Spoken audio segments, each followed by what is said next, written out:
আসসালামু আলাইকুম, নমস্কার। আপনারা দেখরা আফসানা টিভি। আমি সাইকুল আলম লস্কর। আমি বর্তমানে উপস্থিত হয়েছি বিদ্যুৎ ভবনে, শিলচর মেহেরপুর।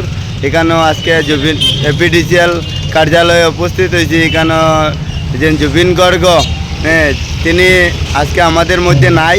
তার শ্রদ্ধাঞ্জলি দেওয়ার এই উপলক্ষে এখানে একটি প্রোগ্রাম হচ্ছে। আমি এখানে উপস্থিত হয়েছি। আপনারা ভিডিওটা কাইন্ডলি শেয়ার করে দিবা, আরও দুজনকে দেখার সুযোগ করে দিবা যে আমরার অত বড় একজন শিল্পী তাই আমরার মাঝে থেকে আজকে বিদায় লই লইছেন।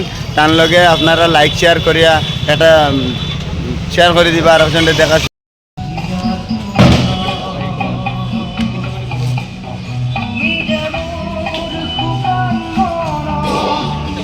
কৰ্মচাৰীবৃন্দ আৰু ইয়াত উপস্থিত শিলচৰ জনসমূহ আউটচোৰ্চ এমপ্লয়ী আৰু লগতে আমাৰ মাজত উপস্থিত থকা কণ্ট্ৰেক্টৰসকল, আজি আমি এইবেলি সমবেত হৈছোঁ।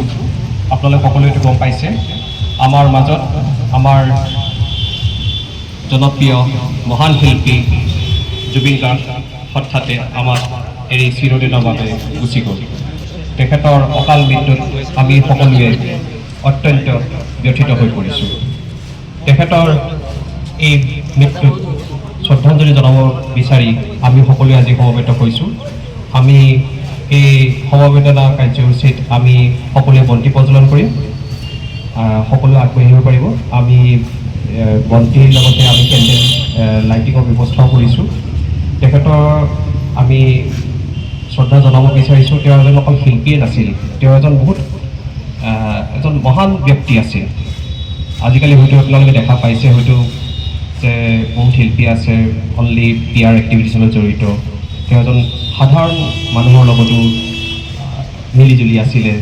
তেওঁ এনেধৰণৰ শিল্পী নাছিলে যে মই বহুত এটা ডাঙৰ শিল্পী, কোনো ধৰণৰ তেওঁ গ্লেমাৰ মাজত থকা নাছিল। সদায় সাধাৰণ ৰাইজৰ লগত ৰাইজৰ হকে কাম কৰি গৈছিলে আৰু ৰাইজৰ কাৰণে যদি তেখেতে মাত দিব লাগে তেখেত সদায় আগবাঢ়ি আহিছিলে। সেইকাৰণে আমি সাধাৰণ এজন শিল্পী বুলি ভাবিলে নহ'ব। তেখেত হয়তো অসমৰ এজন ডাঙৰ গণশিল্পী আছিল হয়তো, আৰু বহু বছৰলৈ এনে এজন মহান গণশিল্পী হয়তো আমি পাবলৈ কাৰণে আমি বহু অপেক্ষা কৰিব লাগিব হয়তো। তেখেতৰ সুৰ সংগীত আমাৰ মাজত সদায় আজীৱন আমাৰ মাজত থাকি যাব। আমি সদায় তেখেতৰ গীত শুনি সুৰ শুনি তেখেতক সদায় আমি মনত পেলাই থাকিম। কিন্তু তেখেতৰ পৰা আমি এইটোও শিকিব লাগিব যে কেনেকৈ এজন মহান ব্যক্তি হিচাপে তেখেতে জীৱন যাপন কৰিছিল, যেনেধৰণৰ মহানুভৱতাৰ নিদৰ্শন তেখেতে দাঙি ধৰিছিল। আমি সকলোৱে শিকিব লাগিব তেখেতৰ পৰা। আজি এই খন্তেক সময়ৰ কাৰণে আমি মণ্ডপত পালন কৰিম 1 মিনিটৰ কাৰণে।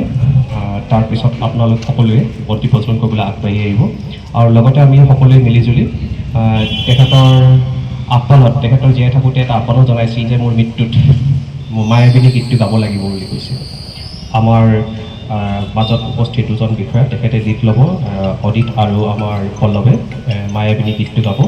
আমি সকলোৱে সহযোগ কৰিম তেওঁলোক দুজনক আৰু এই গীতটি গাই আমি শেষ সমবেদনা জ্ঞাপন কৰিম। ধন্যবাদ। পোনপ্ৰথমে আমি চাকি আৰু বন্তি প্ৰজ্বলনটো আগবাঢ়োঁ। ধন্যবাদ। আহিব আপোনালোক সকলোৱে।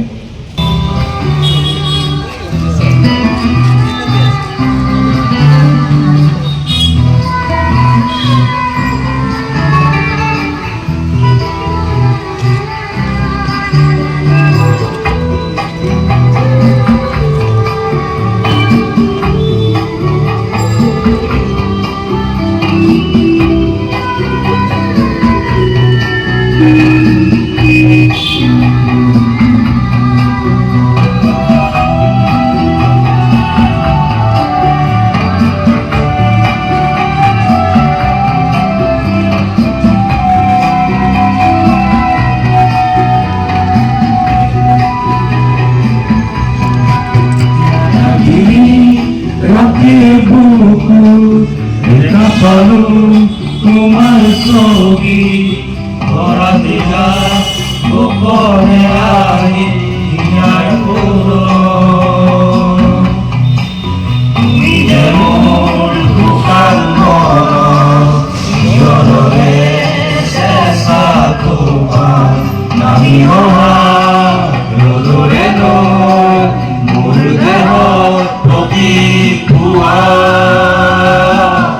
ধুমুহাৰ মতে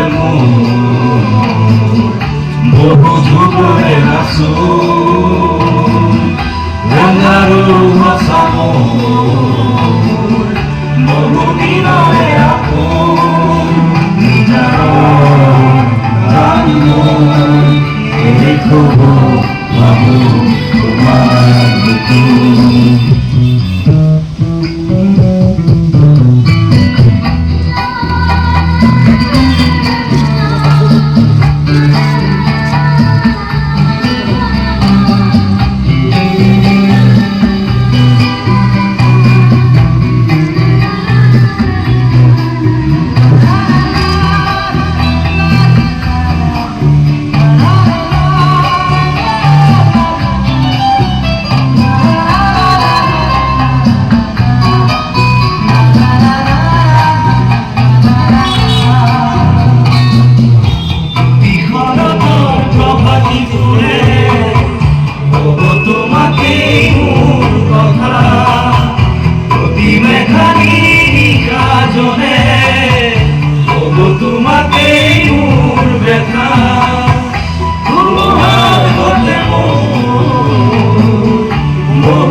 বহু যুগৰে নাচো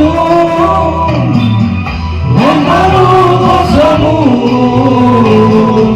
বহু দিনৰে আপোন নিজাৰ বাবু তোমাৰ বুকু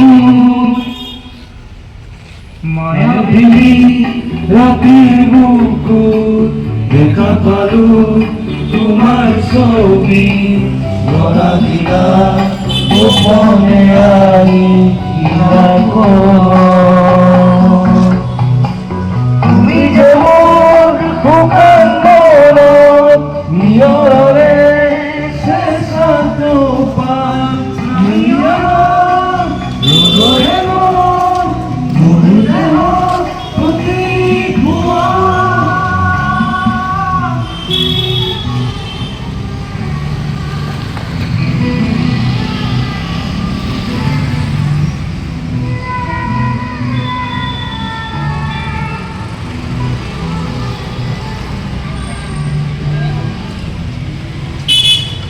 ধন্যবাদ সকলোৱে থাকি দেখা গ'ল নহয় আপোনালোক সকলোৱে সহযোগ কৰাৰ ধন্যবাদ আৰু দেখা পাইছে কিমান কঠিন গান তেখেতে কিমান সুন্দৰভাৱে গানটো গাইছিলে আমাৰ মাজত সদায় সেই গানৰ চাপ সদায় থাকিব আৰু মই ভাবোঁ যে আমি সদায় তেখেতৰ নাম সদায় লৈ থাকিম তেখেতৰ গীত সুৰ সংগীত শুনি শুনি আমি তেওঁক কেতিয়াও পাহৰিব নোৱাৰোঁ তেখেত সদায় আমাৰ মাজত অমৰ হৈ ৰ'ব ইয়াতে কৈ আৰু কাৰ্যসূচী ৰাখিব নাই ঠিক আছে ইয়াতে আমি সমাপ্ত কৰিছোঁ আজিৰ শ্ৰদ্ধাঞ্জলি কাৰ্যসূচী জুবিন দা জিন্দাবাদ জুবিন দা জিন্দাবাদ তেখেত অমৰ হওক জুবিন গাৰ্গ অমৰ থাকিব আমাৰ মাজত এতিয়া আমি গ্ৰুপ ফটো এটা লওঁ